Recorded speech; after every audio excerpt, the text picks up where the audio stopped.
better.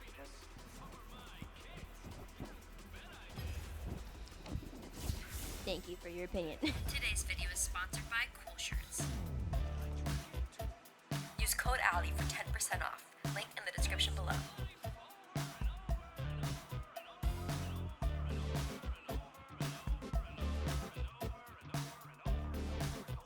Before we start, I am well aware I have a gigantic gash on my lip. It is most definitely not a cold sore, and it is definitely a battle wound from a fight I had with an 8-foot man that I definitely won. Try to not let it distract you, even though I know it is really cool. Do you really miss old YouTube, or do you just miss how life was back then? Oh yeah, I went there. Unless you just started watching YouTube like this year, there is most definitely an era of YouTube that you miss and makes you feel super nostalgic. Whether that was waiting for a new PewDiePie funny montage video, Jenna Marbles posting a new video dressing up her dogs, waiting for a new Ryan Higa skit, maybe a new Dan and Phil Sims 4 video. I am projecting. These are all things that make me nostalgic and miss old times. YouTube has been around for a very long time, 18 years to be exact. Scarily enough, that might be older than some of you watching this. And boy oh boy, we have come a very long way from the kitty cat dance, chocolate rain, and the Power Rangers theme. Oh my god, dude, the way that my inner child healed so much when I saw that news. Thank you all.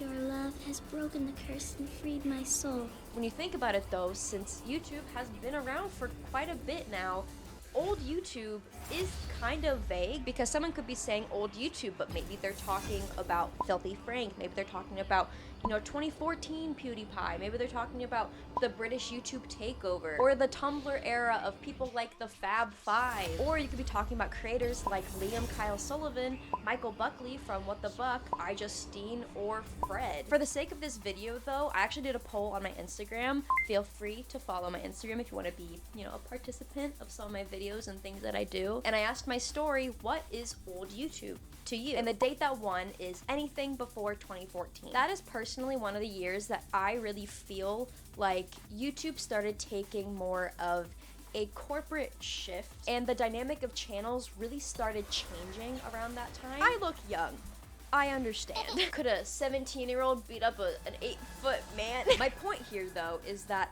I have been watching YouTube for pretty much my entire life. I was watching Shane Dawson at like 8 years old. So the title though is quite a heavy question, because there are a decent amount of factors that kind of play into the answer. Because you have to compare, the content overall, the community, and how YouTube is now set up today compared to how it was in the previous years. This video is coming from the perspective of somebody who's watched YouTube since around 2008, 2009, and has been making videos and building a community on YouTube since around 2013. There was a time, and this might be obvious to a lot of people, but there was a time where YouTubers, first of all, didn't make money. Second of all, no one could ever fathom the idea that YouTube could become your full-time job one day, let alone create millionaires. Due to how much YouTube content creation has grown, creators are now living more than comfortable. But is that something that has led to the quote-quote downfall of YouTube? There's an argument towards whether new or old YouTube is better, and that is something that I'm going to dive in today. But yeah, let's get started.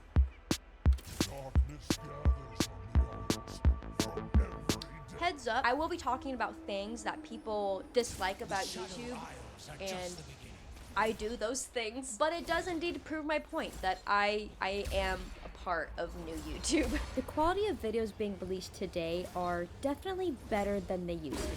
If you go back and watch an old YouTube video, they're sometimes pretty hard to watch, but depending on your preference, this could be a good or bad thing. With videos being poor quality, you might often get a feeling while watching it that, okay, this person is just here for a good time. But when somebody has an expensive ass camera, professional lighting, a mic that sounds like Morgan Freeman himself, it can feel more commercial sometimes. Pair that with a 1 or 2 minute ad segment and boom, a vibe has changed. I personally think the biggest switch up from videos feeling genuine was the rise of branding. We're gonna be using the word perspective quite often. Warning. Putting this into perspective, between 2007 and 2012, 5 years, there were only about 473 sponsored videos posted on YouTube. That's not a lot. Think about all the YouTube videos that you most commonly watch. They're probably all sponsored. I mean, damn, even this video is sponsored. Use code Allie for 10% off. Like I said, I've been a fan and a creator on YouTube, and don't get me wrong, ads can be annoying sometimes. When I say I absolutely used to fucking despise Audible because they would sponsor everyone who breathed, and if I heard that name, I would start gagging. The fact that they sponsored so many people made me actually not want to buy their service. I couldn't handle it being shoved down my throat. I get it though. Make that bag. And I say, make that bag, because something that a lot of people don't really realize is that the majority of the creators that you watch, YouTube is their main income. So where you lose me is people coming to YouTube just to make the money. The rise of money-hungry creators is very much so to blame for the large vibe switch in the YouTube community. And then let's fast forward to 2017. What was that? The death of Vine. With Vine dying, I will say we did get some immaculate YouTubers to this day. Salute. But we did get a lot of the toxic ones. So you win some, you lose some. And you know, I feel like around 2017 to 2019, you really had the boom, the big boom of creators understanding that they could take advantage of kids quite well. And I'm not saying promoting your merch is a bad thing if you do have, you know, a younger audience. I was promoted merch when I was young. But they'll be like, I don't love you unless you buy my merch. But you know what's really beautiful that came out of the stupidity of many creators? The growth of YouTube commentary.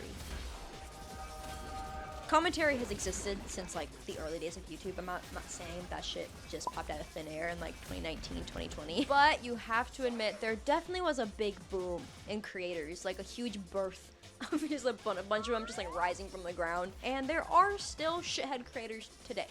Not gonna lie. But I feel like they've tamed themselves down quite a lot. So because we're considering anything after 2014, I do not blame the argument of people being like, new YouTube is ass. So I'm like, maybe. Because yeah, there's been a lot of crap YouTubers. More than there were in old YouTube. Money did damage, I will say. There were a lot less regulations that YouTube had in place, so a bit more of a Wild West. Communities were way smaller, so it was easier to feel connected to the creator. There wasn't really that fear of, oh god, will this video get taken down? And we were younger, so a lot more was new to us. With our years being anything before 2014, it is kind of hard to talk about old YouTube since, you know, 2014 videos are very different than videos being released in 2009. But overall, videos posted in the early YouTube days were just a lot more chill. If you had a camera, that was cool, but sometimes people would just use their webcam. So that's definitely the comfort vibe I talk about when referencing old YouTube. People would kind of just grab their cameras and film whatever they wanted to. But on the other hand, you also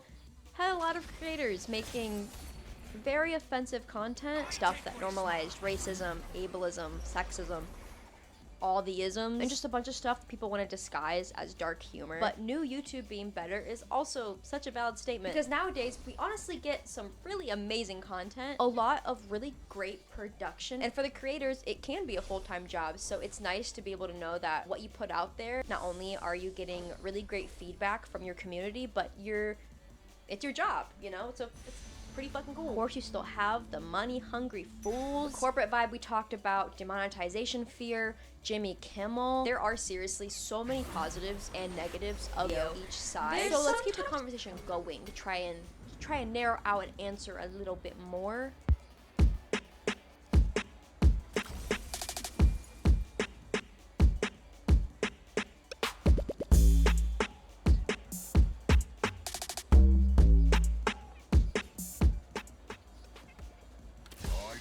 Las grandes ofertas están en Coppel. Aprovecha hasta un 60% de descuento en ropa y accesorios de moda para toda la familia. This has changed so much. Newsflash. YouTube was not cool. If you liked YouTubers, that was a gateway ticket to being called a fucking loser. Even when, like, stereotypically hot people started making YouTube videos, people like O2L, That's So Jack, Andrea Russet, Cameron Dallas, those folks, if you were a YouTube kid, you were still lame. Now,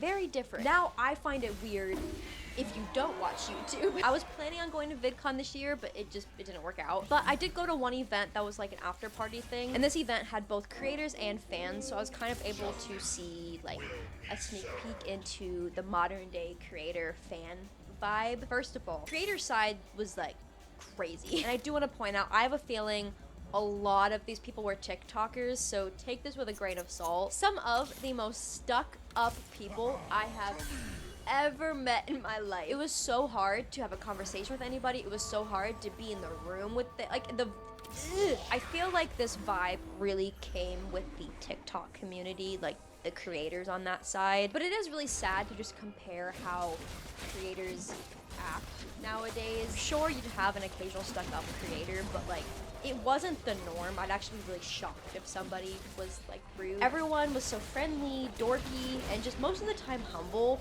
and just acting like kids on the internet. Second, the fans there were actually super sweet and respectful. I didn't have anybody come up to me, so I'm just talking about like what I was seeing with others. Back in the day though, all you got was just like trampling, just screaming, pushed boundaries, not appropriate at all. Even if people didn't know who they were, they would just like hop on the bandwagon and be like, but I feel like now, just because there are so many creators and so many niches of content, that maybe that isn't super common anymore. I don't know. I didn't go to the actual VidCon, so I don't know if that stuff happened there. Fans will forever be the backbone of YouTube, and with, you know, YouTube becoming more mainstream, the amount of users is also why there's been such a drastic change in the vibe on YouTube. As an example, let's kind of compare subscriber numbers. It's pretty common for somebody that you watch to have 1 million subscribers. Obviously, that is still a huge deal. I am not invalidating that at all. I could only dream. But what was the dream back in the day was 100,000, which, by the way, I'm very close to 100K, and I would love you subscribe so I can hit that. In terms of comments and such, it's a little bit harder to say. The internet has become a very opinionated place. The internet has always been a very opinionated place, but I don't know. It's gotten a lot more intense, I feel. I feel like YouTube has done a really great job at making sure my videos hit the right demographics, so I haven't really experienced a lot of hate comments. They're there, but not as often. Back in the day, I got quite a lot of hate comments, but I feel like I was just a targetable person. I was super young. I was a girl. Hello. And I don't know. It's just easy for boys to fuck with girls, to be fully honest. So overall, my experience with comments has been pretty positive with, you know, new YouTube. But to fully say that old YouTube communities are way better than new YouTube communities is kind of hard.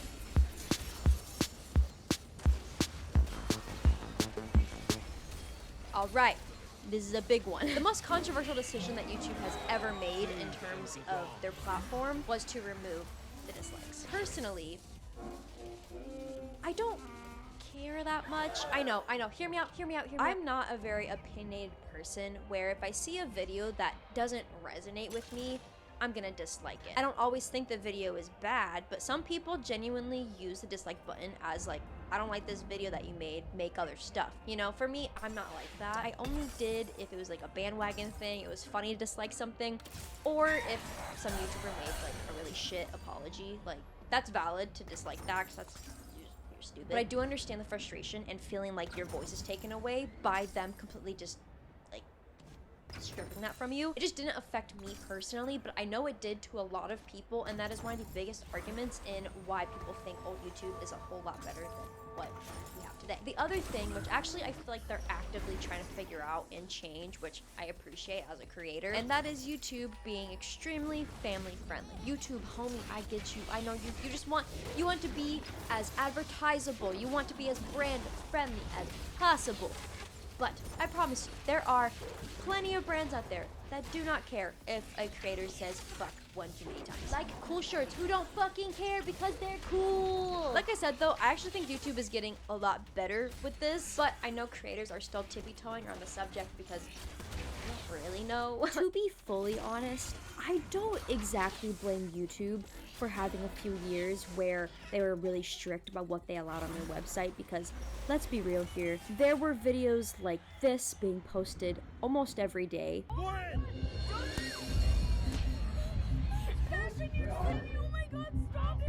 This prank is backfiring badly for these two brothers.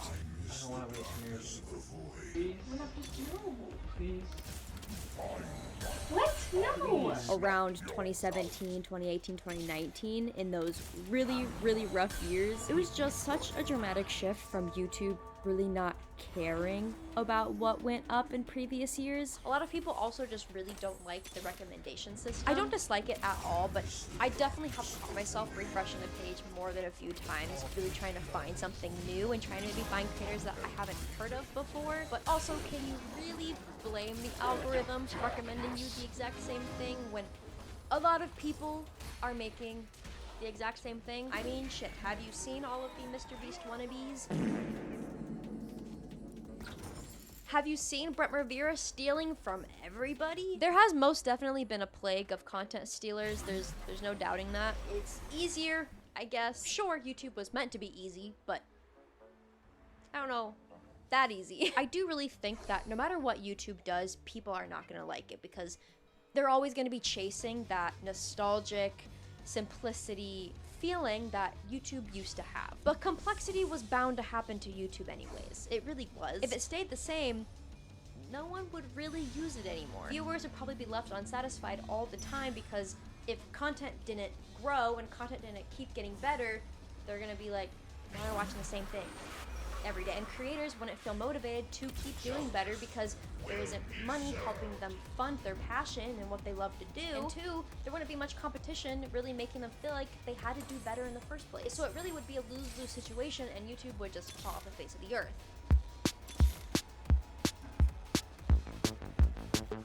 So we've definitely got the memo that YouTube's changed a lot. And I definitely see it from a creator perspective just as much as I see it from a viewer perspective. I did YouTube from 2013 to like 2016, 2017, around that time is where I stopped. And even from just 2017, I'm able to recognize how much it has changed for the better. Not them deleting my YouTube comments and continuing to delete my YouTube comments even after I was a minor, that part.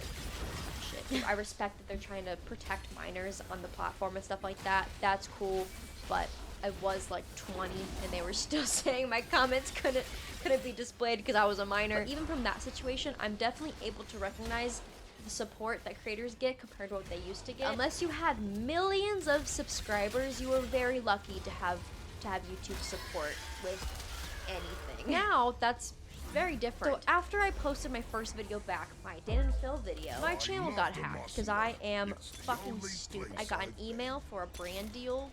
It was for a video game that I actually had seen a lot of, YouTubers repping. It seemed pretty legit. It wasn't like Royal Clash Legends, I don't know, one of those, but it was like an actual game. So I thought there was a link that was supposed to take me to their Steam page, but it took me to a sketchy website, and before I could do anything, shit was downloading. So, boom.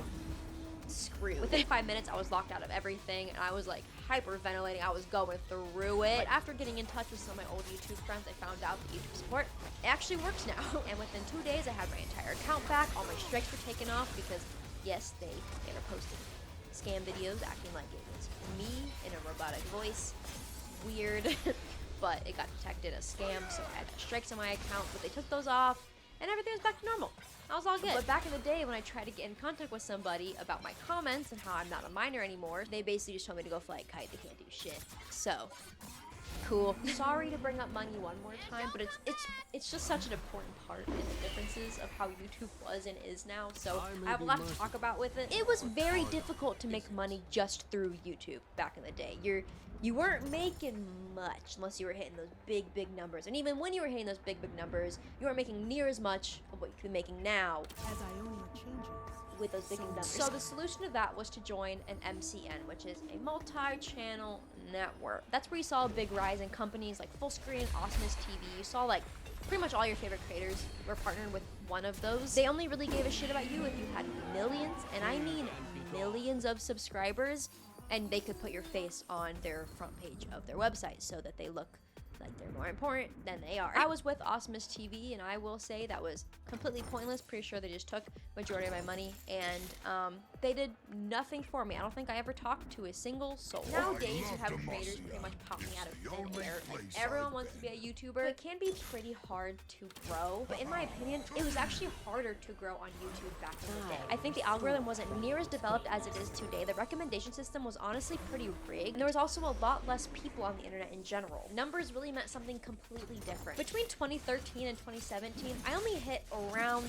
20k subscribers. Maybe 21k was like my peak, and that was enough for me to have meet and greets, to have lines of people that wanted to meet me at VidCon. I had a YouTube friend group that a bunch of people followed and really wanted updates on. I had fan pages, hate pages, and Amino about me, just with 20k people. Now I'm almost at 100k, and to be honest, I think if I went to VidCon, I don't know if anyone would have known who I was. And that's not me complaining or anything. It's me kind of just putting in perspective how different numbers were back then. Now I think it's easier to grow, but in exchange, we did used to have more tight-knit communities. Now, I didn't know about 80% of the VidCon lineup. Like, I didn't know who any of those people were. Making content is just very different now. Not necessarily in a bad way, but I definitely think that there's a big change in your viewership. If you are a creator, don't lose hope. I promise the algorithm is on your side. I know it seems like it's not on your side, but I promise it's on your side. There's so many resources on how to figure out the algorithm and how to make it work for you, which is something that there wasn't back in the day. With all of that being said, I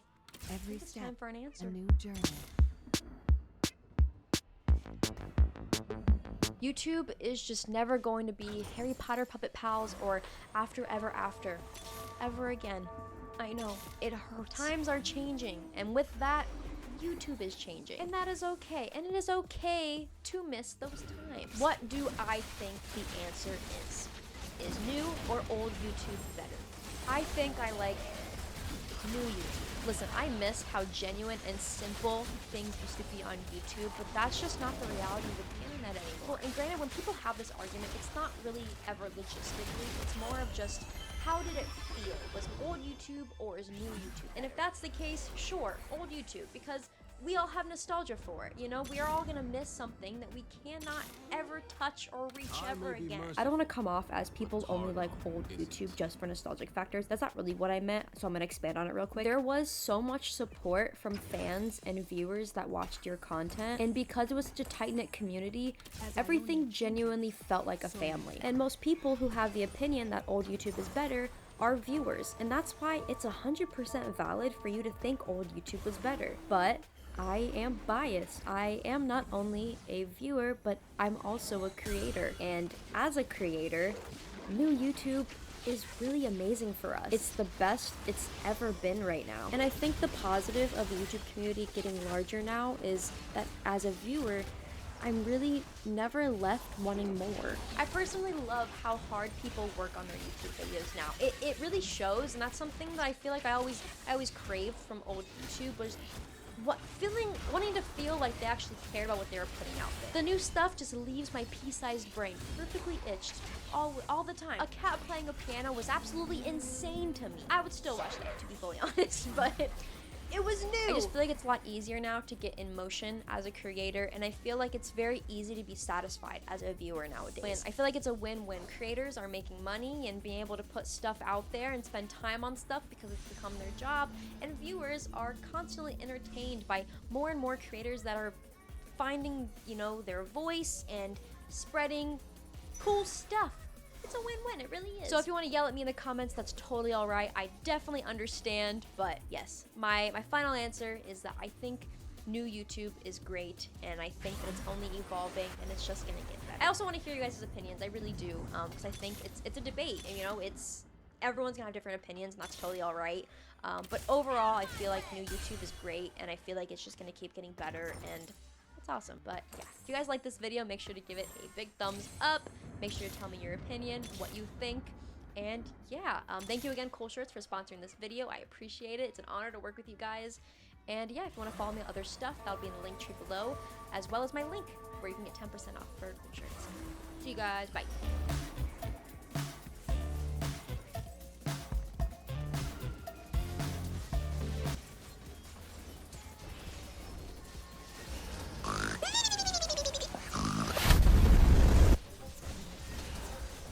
Hello, I brought up the app Amino in passing, may I add, in my Internet Friends video, which is very related to this. So if you'd like to watch that before this or after this, I definitely recommend it. And truly, I had no idea how much of a cultural reset this app was. Not in a positive way at that. And I definitely was not expecting such uproar in the comments. I actually assumed that really no one would know what it was. And I have a weird history with Amino. Back in the day when they were still growing in popularity, I was actually sponsored by them, which is very strange. And that will probably not be happening ever again after I make this video. Possibly download Amino. And with that, because, you know, they were sponsoring me, I downloaded the app for the first time. And to be honest, I only really got familiar enough with it to be able to talk about it and understand that it was a really cool way of making friends and, you know, building communities. But I didn't really get super involved, so after like 2 weeks or so, I deleted it for storage. And I very much so forgot about it. Never in a million years imagining that it would end up being my life in the future. But let's fast forward a bit. I got into K-pop. By the way, I will be mentioning some references to K-pop in this video just because that was really what my whole experience on Amino was. So it's kind of hard for me not to talk about K-pop and stuff, but the video is about Amino, so if you aren't into K-pop, don't worry. So let's go back. I was trying to find a new lock screen of Vernon from 17 because at the time that man had the firmest gorilla grip on my life. But I'm sure most people know that when you click on an image on Safari, it'll tell you what the website is that the image is on. And I noticed it was from Amino. And naturally, I got pretty curious because I wanted to see how much they had grown and kind of what their success was since, you know, their early days of growing when I promoted them. And because at the time I was starting to get into K-pop, I started looking up some groups that I knew of. And it was like I saw a light. Angels began singing in my ears. Sparkles were dazzling in my eyes because finally I had found my people. In the small town that I lived in Ohio, yes, my state of birth and most of my life is a meme now. Seems quite fitting. Humber, blueberry. Yo soy el babo. Humber.